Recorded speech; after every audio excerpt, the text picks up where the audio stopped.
80일간의 세계 일주. 줄 베르는 프랑스의 소설가이자 공상과학의 SF, 문학의 선구자로 불립니다. 그는 과학과 기술을 기반으로 한 모험 소설을 다수 집필하며 오늘날의 과학 발전을 예견하는 듯한 작품들을 남겼습니다. 대표작으로는 지구 속 여행, 해저 이말리, 80일간의 세계 일주, 신비의 섬 등이 있으며 이들 작품은 현대에도 꾸준히 사랑받고 있습니다. 그의 소설들은 공학적 상상력과 탐험, 정신을 바탕으로 하며 19세기 당시로서는 혁신적인 기술을 묘사하여 미래 과학 발전에 큰 영향을 미쳤습니다. 줄 베르는 과학이 가능하게 할 모든 것을 상상한 작가로 평가받으며 그의 작품은 지금도 전 세계적으로 영화, 만화, 애니메이션 등 다양한 형태로 각색되고 있습니다. 1872년 영국 런던의 개혁 클럽에서는 한바탕 논쟁이 벌어지고 있었습니다. 주인공 필리어스 포그는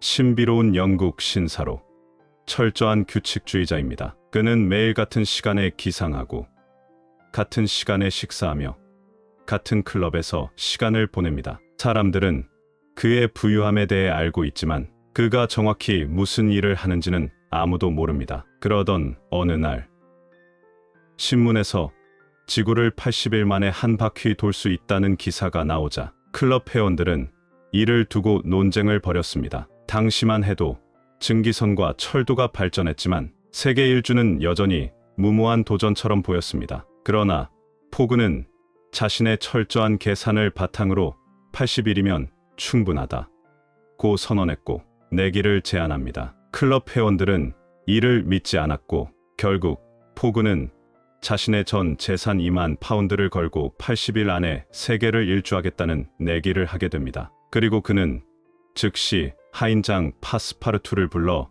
여행을 떠날 채비를 합니다. 포그와 파스파르투는 기차를 타고 런던에서 파리를 거쳐 이집트의 수에즈까지 이동합니다. 여기서부터 본격적인 모험이 시작됩니다. 하지만 이들을 미행하는 한 남자가 있었습니다. 바로 픽스라는 형사입니다. 최근 런던 은행에서 대규모 강도 사건이 발생했는데 용의자의 인상착의가 포그와 닮았다는 이유로 픽스는 그가 도망치는 중이라 확신하고 체포할 기회를 노립니다. 포그 일행은 배를 타고 인도로 이동합니다. 인도에서는 철도가 깔려 있지만 아직 완전히 연결되지 않은 구간이 있었고 이 때문에 코끼리를 타고 밀림을 가로지르는 상황에 놓입니다. 그러던 중 그들은 끔찍한 광경을 목격합니다. 한 젊은 여성이 힌두교의 전통적인 의식으로 인해 남편의 장례식에서 산 채로 불태워질 위기에 처한 것이었습니다. 포그는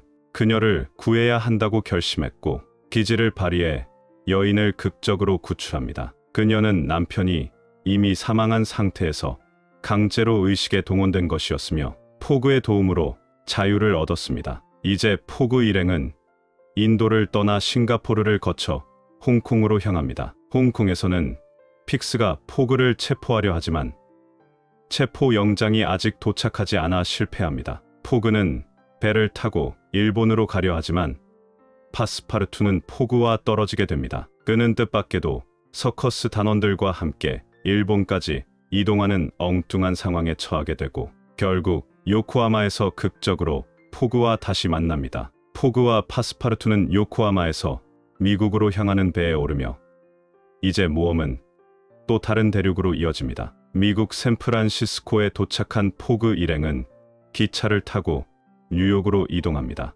하지만 여정은 순탄하지 않았습니다. 먼저 미국 서부에서는 카우보이들과 폭력적인 정치 단체가 충돌하는 시위에 휘말려 위험한 상황을 겪습니다. 그리고 대륙 횡단 열차를 타고 로키 산맥을 넘던 중 기차가 인디언의 습격을 받는 사건이 발생합니다. 이 과정에서 파스파르투가 납치되었고 포그는 그의 목숨을 구하기 위해 망설임 없이 열차에서 뛰어내려 친구를 구출하러 갑니다. 두 사람은 다행히 무사히 돌아왔지만 이 일로 인해 뉴욕행 열차를 놓치게 됩니다. 결국 포그는 배를 놓치지 않기 위해 눈보라 속에서 갯썰매와 마차를 이용해 뉴욕으로 돌진하며 아슬아슬하게 항구에 도착합니다. 하지만 때는 이미 늦었고 원래 타려던 배는 떠나버렸습니다. 하지만 포그는 포기하지 않았습니다.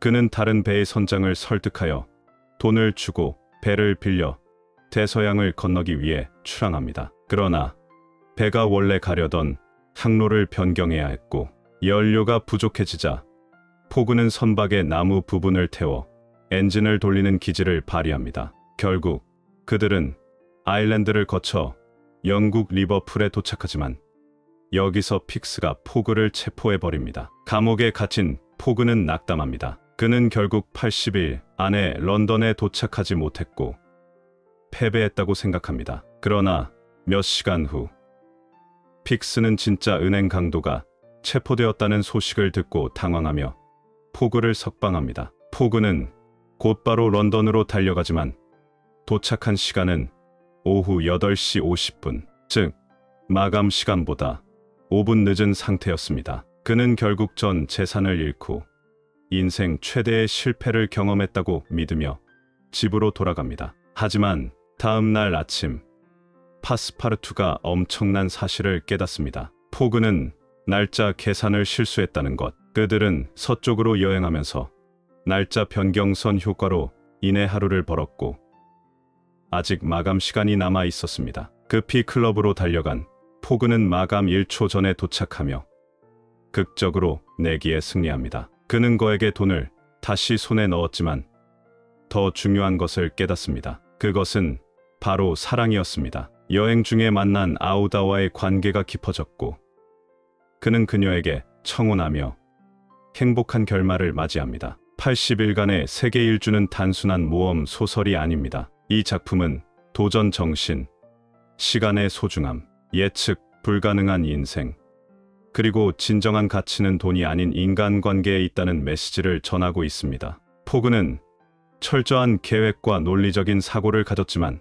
결국 가장 큰 성공을 거둔 것은 우연과 인간관계의 힘이었습니다. 줄 베르는 이 소설을 통해 기술과 교통의 발전이 새로운 가능성을 열어줄 수 있다는 점과 도전하는 삶이 얼마나 흥미진진한 것인지를 강조합니다. 지금 이 순간에도 세상 어딘가에서는 또 다른 모험이 시작되고 있을지도 모릅니다.